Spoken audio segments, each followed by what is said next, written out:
சொல்லன்றோ. தோழன்னு சொன்னானே என்ன ராமன், அந்த ஒரு சொல்லுக்காக நான் இந்த இவன் படையப்ப அழிச்சிருவேன். ஏழமை வேட நிறந்தில நெண்டனை ஏசாரோ, ஆழ நெடுந்திரை ஆறு கடந்து இவர் போவாரோ, வேள நெடும்படை கண்டு விலங்கிடும் வில்லாளோ, இப்படின்னு சொல்லக்கூடிய பாட்டுகள் அடுக்கடுக்கா வரும்போது சொல்லுங்கிற பிரயோகம் ரொம்ப முக்கியமா இருக்கு. 10 லட்சம் சொல் சொன்னேன் இல்லையா, இதே சொல்ல வாலிவதை படலம். ராமன் மறைந்திருந்து வாலிக்கு மீது அம்பு போட்டாச்சு.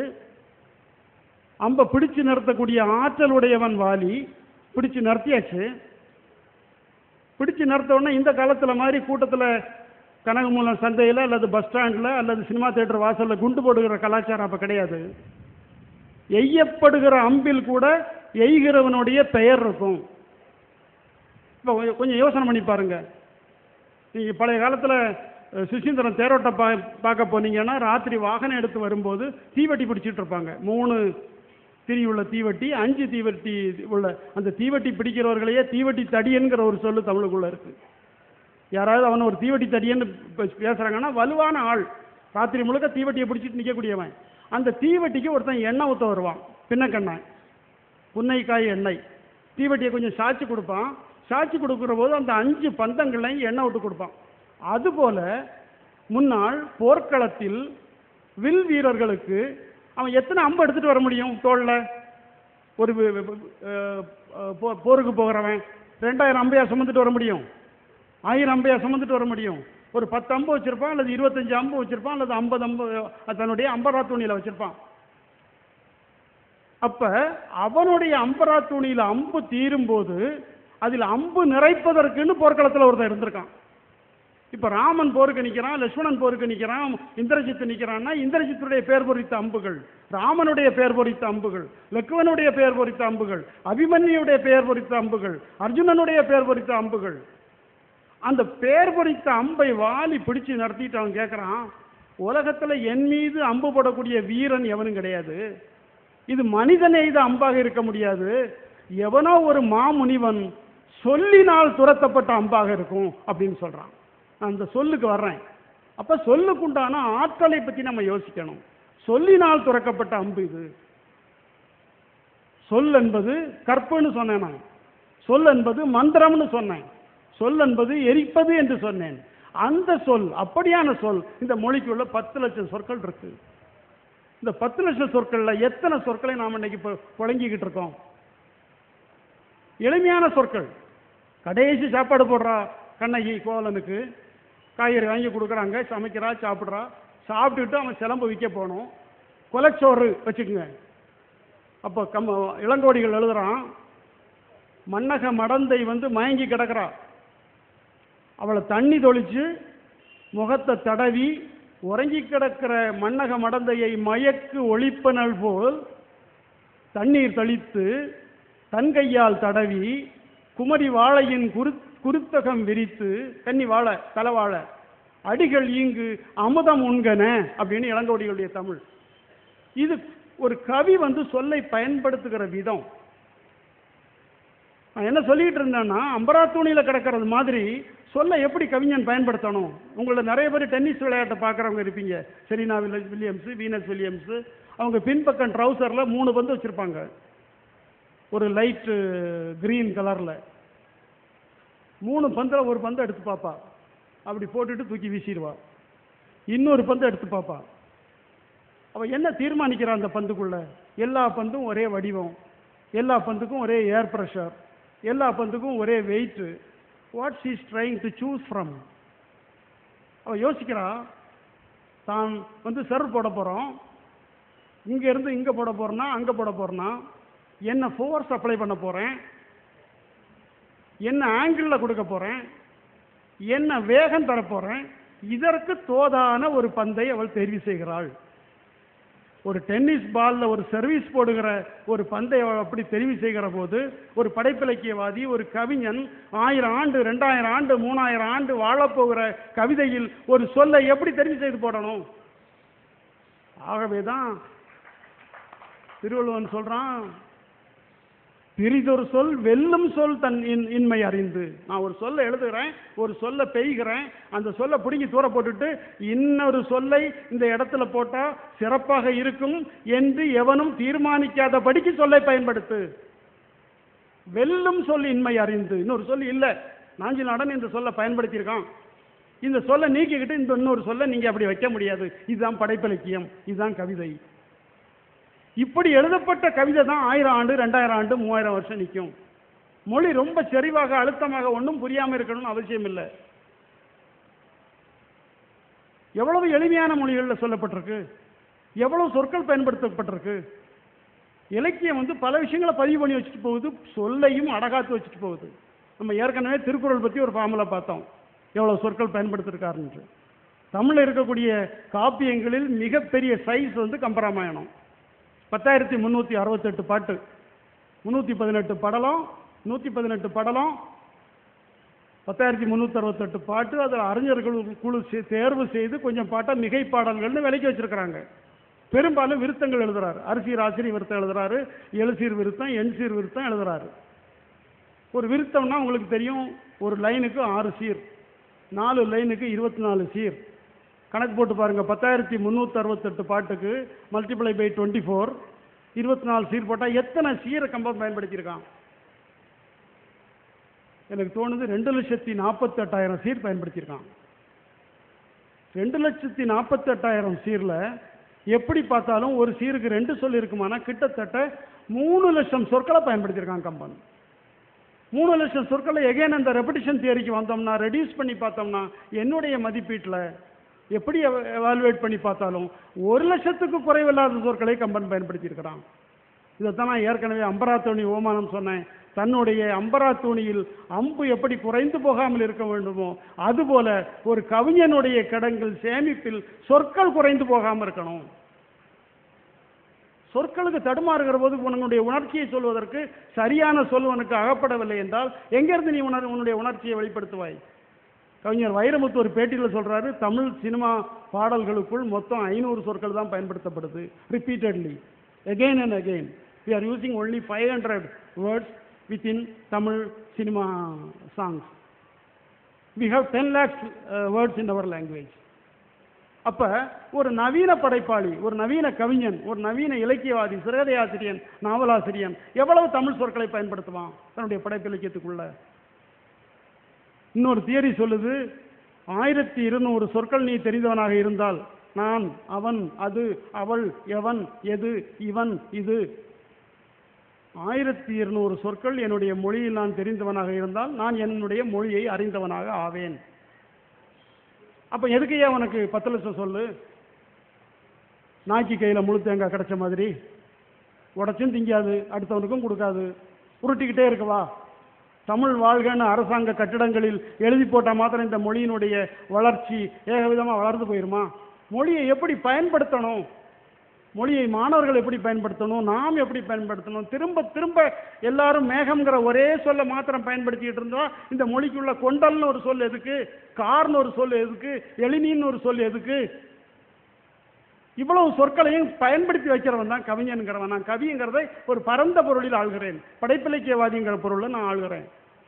இவ்வளவு சொற்களை பயன்படுத்தி வைக்கிற போதானே இந்த மொழியினுடைய சேமிப்பு வளரும். பேராசிரியர் அருளின்னு ஒருத்தர் தஞ்சை தமிழ் பல்கலைக்கழகத்தில் தொல்லியல் துறை பேராசிரியர், அயல் சொல் அகராதின்னு ஒரு அகராதி தயாரிக்கிறாரு. அந்த அயல் சொல் அகராதியில் அவர் 20,000 சொற்கள் தமிழ் அல்லாத சொற்கள்னு பட்டியலிடுகிறார். 4 வால்யூம் அந்த அகராதி. அந்த அயல் சொல் அகராதியில் 20,000 சொற்களில் பல சொற்கள், கொமஸ்தாங்கிற சொல் இருக்கு, கக்கூஸ்னு ஒரு சொல் இருக்கு, ஜன்னல்னு ஒரு சொல் இருக்கு, இப்படி பல சொற்கள், அரபு சொற்கள் இருக்கின்றன, உருது சொற்கள் இருக்கு, சீன சொற்கள் இருக்கு, வடமொழி சொல் இருக்கு. தொல்காப்பியர் என்ன சொல்றாருன்னா, நீ எந்த மொழி சொல்லையும் பயன்படுத்தலாம், இந்திய தமிழனுடைய இலக்கணத்துக்கு உட்பட நின்று. வட சொல் பயன்படுத்தலாம், தென் சொல் பயன்படுத்தலாம், திசை சொல் பயன்படுத்தலாம். அதுக்கு தான் நமக்குள்ள தற்பவம் தர்ச்சமம்னு ரெண்டு இலக்கணம் இருக்கு. சப்தம்ங்கிறது வடமொழியானா நீ சத்தம்னு பயன்படுத்துகிற போது அல்லது சத்தம்னே பயன்படுத்துகிற போது அது தர்ச்சமம்ங்கிற இலக்கணத்துக்குள்ள வருது. அதை நீ மொழி மாற்றி எழுத்து மாற்றி பயன்படுத்துகிற போது அது தர்பவம்ங்கிற இலக்கணத்துக்குள்ள வருது. இதை பயன்படுத்தலாம்னு நமக்கு தொல்காப்பியன் சொல்லிட்டு போயிருக்கான். அப்போ இதையெல்லாம் பயன்படுத்தாமல் நம்ம அந்த மொழியை போட்டு உருட்டிக்கிட்டு இருக்கிறோம். திரும்ப ஒரு 5000 சொற்களுக்குள்ள அல்லது 10,000 சொற்களுக்குள்ள தான் இந்த மொழி இன்னைக்கு புழங்கிக்கிட்டு இருக்கு. நான் கேட்குறேன், வேலைக்கு போகிற ஒரு ஆண் எத்தனை பேண்ட் எத்தனை சட்டை வச்சுருப்பான்? வேலைக்கு போகிற ஒரு பெண் எத்தனை சாரி எத்தனை ப்ளவுஸ் வச்சுருப்பா? இவ்வளவு வெரைட்டிஸ் நமக்கு தேவையாக இருக்குது. ஒரு ஹோட்டலுக்கு போனால் நமக்கு எத்தனை வகையான டிஃபன் ஐட்டம் சொல்கிறாங்க. ஒரு ஸ்வீட் ஸ்டாலுக்குள்ளே போனீங்கன்னா நீங்கள் எண்ணி பார்க்கலாம், எல்லா நிறங்களிலும் எல்லா வடிவங்களிலும் எல்லா இனிப்பு தரங்களிலும் 30க்கு குறைவில்லாத இனிப்புகள் நம்மகிட்ட இருக்கு.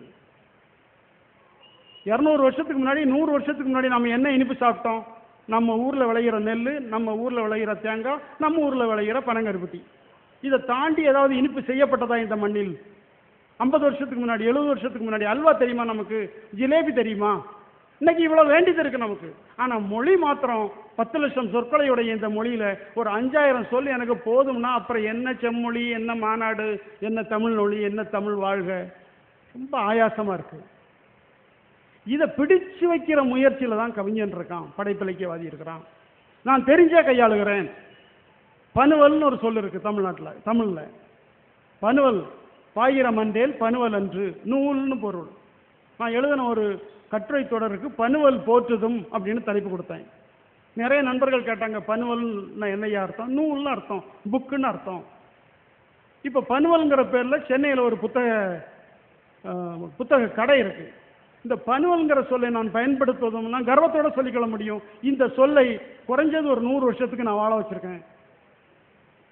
இதை கவிஞன் தான் செய்ய முடியும்.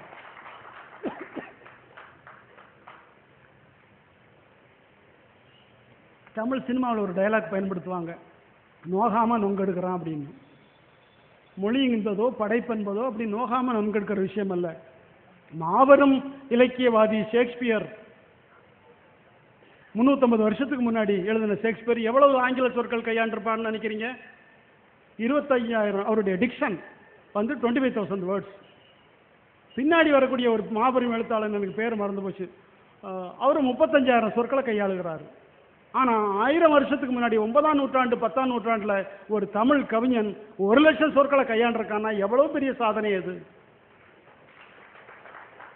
இதை நாம் வந்து நம்முடைய குழந்தைகளுக்கு கடத்தாம, குழந்தைகளுக்கு சொல்லித்தராம, புத்தகங்களை படித்து தெரிந்து கொள்ளாம திரும்ப திரும்ப திரும்ப. இன்னைக்கு ஒரு ஸ்டாலில் நடந்துகிட்டு இருந்தேன். அந்த ஸ்டால் உரிமையாளர், பேர் சொல்ல விரும்பலை, வணக்கங்கன்னாரு. ஸ்டாலுக்குள்ளே கூப்பிட்டாரு, போனேன். அவர் தன்னுடைய ஸ்டாலில் உட்கார்ந்துருக்கிறவருக்கு என்ன அறிமுகப்படுத்துறாரு? ஜெயமோகன் ஒரு முக்கியமான எழுத்தாளருங்க. அவருக்கு தெரியல, ஜெயமோகனையும் தெரியல, நாஞ்சில் நாடனையும் தெரியல. இது ஒரு புத்தக விற்பனையாளருடைய புத்தக கடை, ஸ்டால் ஓப்பன் பண்ணி வச்சக்கூடிய நிலைமைன்னா சாதாரண குடிமக்களை பற்றி நம்ம என்ன சொல்றதுக்கு இருக்கு? வெளிநாட்டுக்காரங்களுக்கு தெரியுது. வெளிநாட்டில் நீங்கள் பிரயாணம் பண்ணுற போது ஃப்ளைட்டில் புக் படிச்சுட்டு இருக்கான், பொண்டாட்டி வால்மார்ட்டில் பர்ச்சேஸ் பண்ணிகிட்டு இருக்கா, கார் பேனட்டில் சாஞ்சு நின்று புத்தகம் வாசிச்சுட்டு இருக்கான். குழந்தைகள் படிக்கின்றன. ஒரு 5ஆவது வகுப்பு படிக்கிற குழந்தை, நான் புக்காக 500 புக்கு வச்சுட்டு இருக்கிறேன் அங்கிள் என்கிட்ட டொரண்டோவில் சொல்லுது. அவ்வளோ வாசிக்கிறாங்க. வாசித்து என்னத்தை கண்டுட்ட? வாசித்து உனக்கு என்ன கிடைச்சது? இது நம்முடைய மனோபாவம்.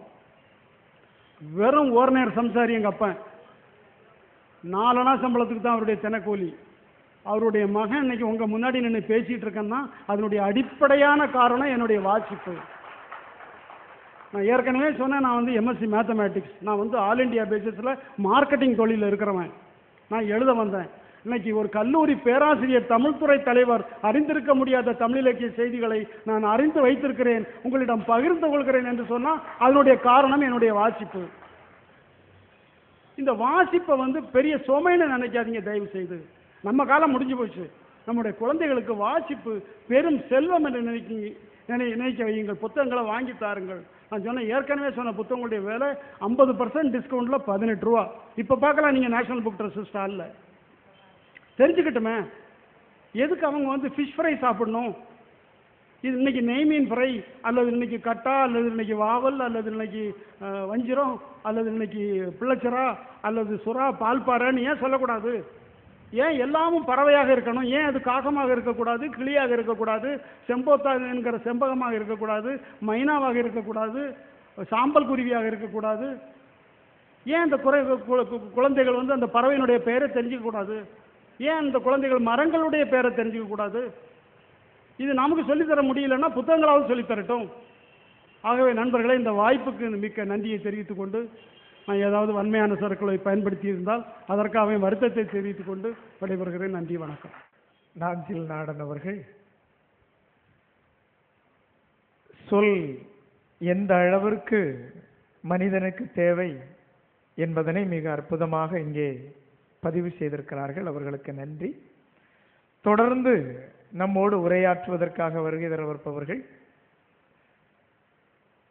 உயர் திரு தமிழவன் அவர்கள். பெங்களூரிலிருந்து இங்கே வருகை தந்திருக்கிறார்கள். அதற்காக நீங்கள் அவர் பெங்களூர்காரர் என்று நினைத்து விடக்கூடாது. ஜெர்மனி, போலந்து போன்ற நாடுகளிலெல்லாம் அவர்கள் பேராசிரியராக பணி செய்திருக்கிறார்கள்.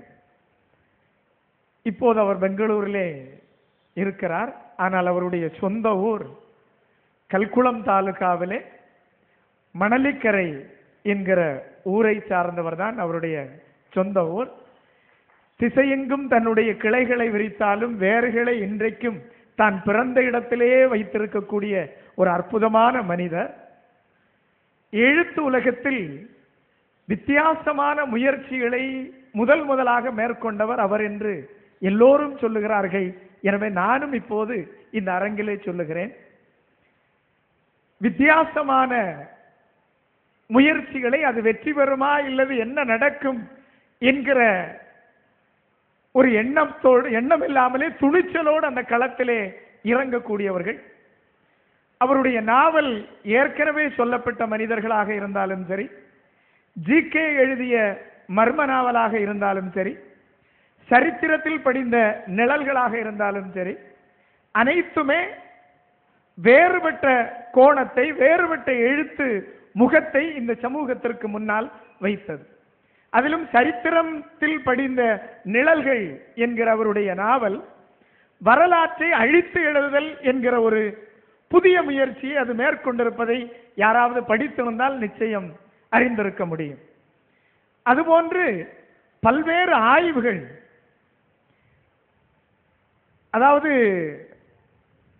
மந்திர யதார்த்தவாதம் என்பார்கள், அதாவது மேஜிக்கல் ரியலிசம், இதை வெளிநாடுகளில் முயற்சி செய்வார்கள். இந்த மாதிரி எழுத்தை அதை தன்னுடைய எழுத்திலே முதலாக தமிழில் அவர்தான் எழுதி அதை அறிமுகம் செய்திருக்கிறார் என்று நான் நினைக்கிறேன். அவருடைய அண்மை நாவல், கடைசியாக இப்போது வந்திருக்கிற நாவல் முசல்பனி, சிறிய நூல். ஆனால் அதற்குள் நம்முடைய நாஞ்சில் நாடன் அவர்கள் சொன்னதை போல் ஒரு எழுத்தை, ஒரு சொல்லை பெயர்த்தால் கூட அதனுடைய அத்தனை பொருளும் மாறிவிடும். அந்த அளவுக்கு சுருக்கமாக நறுக்கென்று தேவையான சொற்களை அவர் வடித்து சுண்ட காய்ச்சிய பால் போல் தந்திருக்கிறார். தமிழ் ஆராய்ச்சியில், அதுவும் ஆராய்ச்சி மாணவர்களோடு தன்னுடைய அனுபவங்களை பகிர்ந்து கொள்வதில் வல்லவர். இன்றைக்கு கூட லட்சுமிபுரம் கல்லூரியிலே ஆராய்ச்சி மாணவர்களிடம் 4 மணி நேரம் எப்படி புதிய ஆராய்ச்சிகளை தமிழில் நீங்கள் முன்னெடுத்து செல்வது எப்படி என்று ஒரு சகோதரனை போல், ஒரு நண்பனை போல் அவர்களோடு அளவளாவி உரையாடி இன்றைக்கு இங்கே வருகை தந்திருக்கிறார்கள். மிக உயர்ந்த பொறுப்புகள் எல்லாம் இருந்தவர்கள்.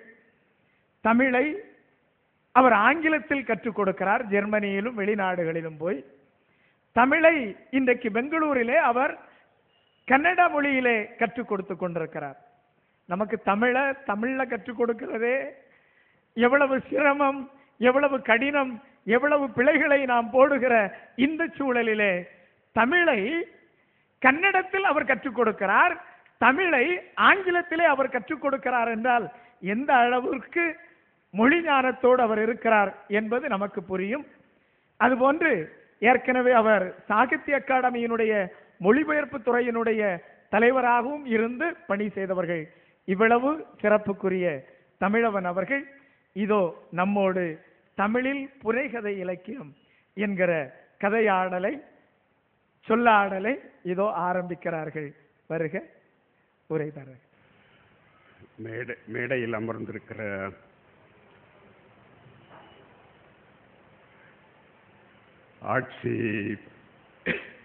ஆட்சியர் பொறுப்பில் இருக்கக்கூடியவர்கள், அதே போல் காவல்துறை பொறுப்பில் இருக்க கூடிய அதிகாரிகள், அதுபோல் நண்பர் நாஞ்சில் நாடன், மற்றவர்கள் எல்லோருக்கும் முதல்ல என்னுடைய வணக்கத்தை தெரிவித்துக் கொண்டு, அதுபோல் பெரும்பாலும் நான் இந்த மாவட்ட சார்ந்தவனாக இருந்தாலும் 1962 இந்த மாவட்டத்தை விட்டு வெளியில் போனவன். 62 அப்படின்னு சொன்னால் என்னை போல் வயசானவங்களுக்கு அவங்களுடைய அனுபவம் எல்லாம் தெரியும். இப்போ குமரி அமுதன் பணியாற்றுகின்ற ஒரு பள்ளியில் 10வது வகுப்பில் 6 மாணவர்கள் 100 மாணவர்கள் எழுதிய போது 6 மாணவர்கள் நாங்கள் வெற்றி பெற்றோம். அப்போ பார்த்துக்குங்க எவ்வளவு பள்ளிக்கூடம் இருக்கும் அந்த காலத்தில். மிச்சம் 94 பேரும் ஃபெயில் ஆயிட்டாங்க. அப்போ தான் 2வது செட்டு 10வது வகுப்பு தேர்வு எழுதிய அந்த குரூப்பு. ஸோ மிச்சம் இருக்கக்கூடிய 94 பேரில் பலர் எனக்கு தெரியும் மலைக்கு போனாங்க. அப்புறம் அவங்களுடைய வாழ்க்கை எப்படி போச்சுது அப்படிங்கிறதெல்லாம் யாருக்குமே ஞாபகமே இல்லாத ஒரு சூழல் இருந்த காலகட்டம் குமரி மாவட்டம். நன்றாக ஞாபகம் இருக்கிறது. நேசமணி தலைமையில் குமரி மாவட்டத்தை கொண்டு வந்து தமிழ்நாட்டோடு இணைக்க வேண்டும் என்று நடந்த போராட்டம், புதுக்கடையிலே அதற்காக நடைபெற்ற துப்பாக்கிச் சூடு, அப்போது இருந்த தீத்தானா காங்கிரஸ் என்கின்ற அந்த அரசியல் கட்சி, இதெல்லாம் ஞாபகத்தில் இருக்கக்கூடிய பின்னணியில் நான் 62 திருநெல்வேலிக்கு போய்விட்டேன். பாளையங்கோட்டையிலே சென்று படிக்கிற போது உங்களுக்கு தெரியும், நாகர்கோயில்காரர்களுடைய தமிழை அவர்கள் ஏற்றுக்கொள்ள மாட்டார்கள். முதல்ல அவர்களுடைய தமிழை நாம் கற்றுவிட்டு அதற்கப்புறம் வேறு விஷயங்களை கற்றுக்கொள்ள வேண்டும். இந்த மாதிரியான மிக வித்தியாசமான வாழ்க்கை சூழல். அதில் கொஞ்சம் காலம் தமிழ்நாடு, அதற்கப்புறம் கொஞ்சம் காலம் கேரளா, அதற்கப்புறம் கொஞ்சம் காலம் கர்நாடகம். இறுதியாக நான் பணி ஓய்வு பெற்றது ஆந்திரா. ஸோ பெரும்பாலும் பார்டர்லேயே சுற்றிக்கிட்டு இருந்தவன் நான், மையத்துக்கு வரவே இல்லை. மையம் அப்படின்னா உங்களுக்கு தெரியும், நாஞ்சில் நாடன் சொன்னது போல் அந்த சொற்பொழிவு அதெல்லாம் நாங்கள் சின்ன வயசில் அதெல்லாம் காப்பி அடித்து பேசுவோம். 65 கலைஞர் பாளையங்கோட்டையில் சிறையிலிருந்து போகும்போது அந்த ஊர்வலத்தில் பெருமையாக நெஞ்சை நிமிர்த்தி கொண்டு நாங்கள்லாம் போனோம். அதுபோல் நான் ஒரு நாள் சென்னையில் அகஸ்மாத்தாக ஒரு தெருவில் ரோட்டில் நின்றுட்டு இருந்தேன். நாம் 1965 கலைஞர் ஒரு சின்ன களக்காடாக எங்கேயோ ஒரு இடத்துலேருந்து ஒரு தேர் கொண்டு வந்தாங்க. அவர் இங்கே எல்லாம் ஜிகினா எல்லாம் பூசிக்கிட்டு மின்ன சிறையிலிருந்து பாளையங்கோட்டையிலிருந்து ஜங்ஷன் வரை, திருநெல்வேலி ஜங்ஷன் வரைக்கும் போகிறாரு. அதையெல்லாம் பார்த்துக்கிட்டு நான் சென்னையில் ஒரு தடவை அவரை பார்க்கும்போது முன்னாலேயும் பின்னாலேயும் கருப்பு பூனைகள், அப்படி துப்பாக்கி. என்னடா அன்னைக்கு பார்த்த அதே. அதுக்கப்புறமா நான் அவர் போனதை பார்த்தா முதலமைச்சர் ஆன பிறகு, நாங்கள் 65 அவர் முதலமைச்சர் ஆகிறதுக்கு முந்தி பார்த்த காட்சி. அப்போ அவங்கெல்லாம் பேசுகிற மேடை பேச்சு அது வேற. அதை நாங்கள் காப்பி அடித்தோம். 1965 உணர்ச்சியோட இளைஞர்களாக இருந்த அத்தனை பேரும் அவங்கள போல ஒரு தடவை நாமளும் பேசி பார்ப்போம். நெஞ்சு அப்படி முன்னால் தள்ளிக்கிட்டு குரல் அப்படி நீட்டி நண்பர்களே அப்படி இழுத்து பார்க்கறது, இதெல்லாம் நாம் எல்லாருமே செய்து பார்த்துருப்போம். அப்போ சுவாலஜி படிச்சுக்கிட்டு இருந்தேன் நான். அந்த மாதிரியான ஆர்வத்தில் தமிழ் எம்ஏ படிக்கிறதுக்கு போனேன். இது என்னுடைய அனுபவம் மட்டும் இல்லை, என்னை போல இருக்கக்கூடிய பலருடைய அனுபவம். அந்த ஒரு சூழலில் உருவாகி வந்த குமரி மாவட்டத்து இளைஞனாக இருந்து இன்றைக்கு உங்கள் முன்னால் நான் பேசிக்கொண்டிருக்கிறேன். பெரும்பாலும் இந்த மாதிரியான ஒரு பெரிய கூட்டத்துக்கு வாழ்க்கையிலேயே முதல்ல நான் இன்னைக்கு தான் பேசுகிறேன். கல்லூரிகளில் அங்கே இங்கே எல்லாம் வந்து பேசுவேன். இதுபோல் ஒரு கூட்டத்தில் நான் அவர் சொன்னது போல் ஜெர்மனிக்கு போகல, அதுக்கு பக்கத்தில் ஒரு நாடு இருக்குது போலந்து நாடு. அதில் 4 ஆண்டுகள் டெல்லியில் இருக்கக்கூடிய அரசு ஒரு பேராசிரியரை 4 ஆண்டுக்கு ஒரு முறை தேர்ந்தெடுத்து அனுப்பும். அதில் நான் 2001 2005 வரை அந்த நாட்டிலே தமிழ் கற்பிப்பதற்காக நான் போயிருந்தேன். அங்கே போனப்போ தான் நான் அதுக்கு முன்னாடி என்னுடைய சில அனுபவங்களை உங்களுக்கு பகிர்ந்து கொண்டு நான் என்னுடைய டாப்பிக்கு வர்றேன், தலைப்புக்கு வர்றேன். நான் 1971 பெங்களூருக்கு போனவன். அங்கே நான் என்ன பண்ணேன் அப்படின்னா, அவர் சொன்னது போல் இந்த மையத்தில் இருக்காமல் நான் எப்போதுமே இந்த பார்டர் ஏரியா, பெங்களூர் ஒரு பார்டர் ஏரியா, அங்கே தமிழும் கொஞ்சம் பேசுவாங்க, கன்னடமும் கொஞ்சம் பேசுவாங்க. அப்போ நான் போய் சேர்ந்தது கன்னடத்துறை, கன்னட மொழியில் பேசுவாங்க, கன்னட மொழியில் எம்ஏ படிப்பாங்க. அவங்களுக்கு தமிழ் சொல்லி கொடுக்கறதுக்காக என்ன அங்கே அப்பாயின்மெண்ட் பண்ணாங்க. அங்கே போகும்போது முழுசும் உங்களுக்கு தெரியும், இப்போ இந்த காவேரி பிரச்சனை வந்ததுனால ஒவ்வொரு நிமிஷமும் பயந்துக்கிட்டே இருக்கணும், அந்த மாதிரியான ஒரு துறை. அப்போ நான் ஒரு 30 ஆண்டு அங்கே வேலை பார்க்கும்போது கடைசியாக என்னுடைய மனோநிலை என்ன மாதிரி மாறிட்டுது அப்படின்னா, தமிழ் மொழி ஒரு மோசமான மொழி அப்படிங்கிறதா ஒரு எண்ணம் வர. ஏன்னா வெளியில் நான் தமிழில் பேசினா அவங்க முறைச்சி பார்ப்பாங்க. அந்த மாதிரி இந்த மொழி மேலே கோபம் கொண்ட ஒரு மாநிலம் கர்நாடகம். நான் கேரளத்தில் இருந்திருக்கிறேன். அவங்களுக்கு தமிழ் தேனல்லே அப்படின்னு எல்லாம் கூட சொல்லுவாங்க, கோபம் கொஞ்சம் இருந்தால் கூட.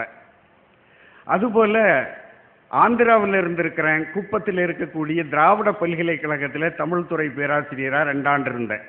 அங்கே போய் பேசும்போது அவங்க ஒன்றும் உங்களை குரோதத்தோட ஆத்திரத்தோட விரோதமாக உங்களை பார்க்கவே மாட்டாங்க. அந்த தமிழ் மொழி எங்கேயும் பேசலாம் பயப்படாமல். ஆனால் பெங்களூரில் பேச முடியாது. நான் 71 போகும்போது கன்னடா பேசக்கூடிய கண்டக்டர், பஸ் கண்டக்டர் கூட தமிழில் பேசுவான்.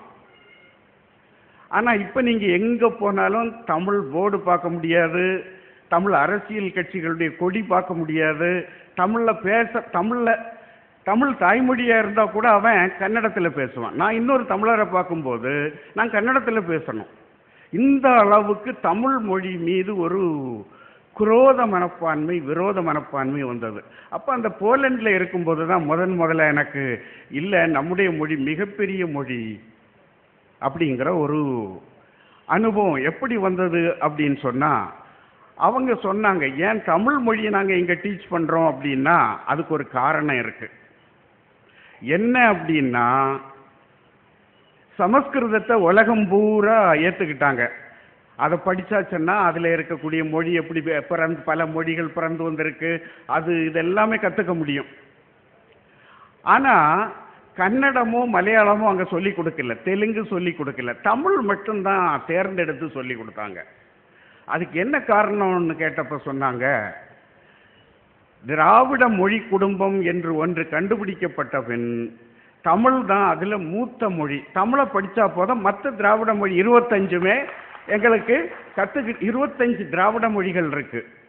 வரும் கன்னடம், மலையாளம், தெலுங்கு, தோடா இது போல மொழியில் 25 மொழிகளை இப்போ திராவிட மொழி குடும்பத்தை சார்ந்தவர்கள் அப்படிங்கிறத கண்டுபிடிச்சிருக்காங்க. அப்போ தமிழை படித்தாச்சு அப்படின்னா திராவிட மொழிகளுடைய அடிப்படை எங்களுக்கு புரிஞ்சு போயிடும். அதனால நாங்கள் தமிழை படிக்கிறோம். உலகத்தில் பல இடங்களில் இப்போ தமிழ் படிக்கிறதுக்கான காரணம் சமஸ்கிருதத்திலிருந்து தமிழ் வந்ததுன்னெல்லாம் சும்மா சொல்லிக்கிட்டு இருந்தாங்க. அது இப்போ யாருமே ஏற்றுக்கொள்வதே கிடையாது. உலகம் பூரா எல்லா அறிஞர்களையும் கேட்டு பார்த்தாகி விட்டது, எழுதியதையெல்லாம் வாசித்தாகி விட்டது. யாரும் அறிவியல் பூர்வமாக மொழியை அணுகக்கூடிய யாரும் சமஸ்கிருதத்திலிருந்து தமிழ் வந்தது என்றெல்லாம் சொல்வதே கிடையாது. இப்போ இல்லவே இல்லை, அது உண்மையே இல்லை. ஆனாலும் ஒரு சிலர் இப்போது கூட ஒரு கணினியில எல்லாம் ஒரு செய்தியை பரப்பி கொண்டு ஒரு 6-7 மாதத்திற்கு முன்பு தமிழில் என்ன இருக்கு அப்படிங்கிறத சமஸ்கிருதத்தில் தான். இது நான் தமிழ்நாட்டில் இல்லை, வெளி மாநிலங்கள்லேயும் என்னால் சொல்ல முடியும். அவர்களுடைய மொழியிலேயே பேசி கன்னடத்தில் சொல்லியிருக்கிறேன். அவர்கள் இப்போ எல்லோருமே உலகம் முழுவதும் ஒத்துக்கொள்ளக்கூடிய ஒரு கருத்து. எனவே அமெரிக்காவிலிருந்து தமிழ் படிக்க இங்கே எதற்காக வருகிறார்கள் என்றால், சமஸ்கிருதத்துக்கு மாற்றான ஒரு மொழியை பழமையுள்ள மொழி கற்பதற்காக இங்கே வருகிறார்கள்.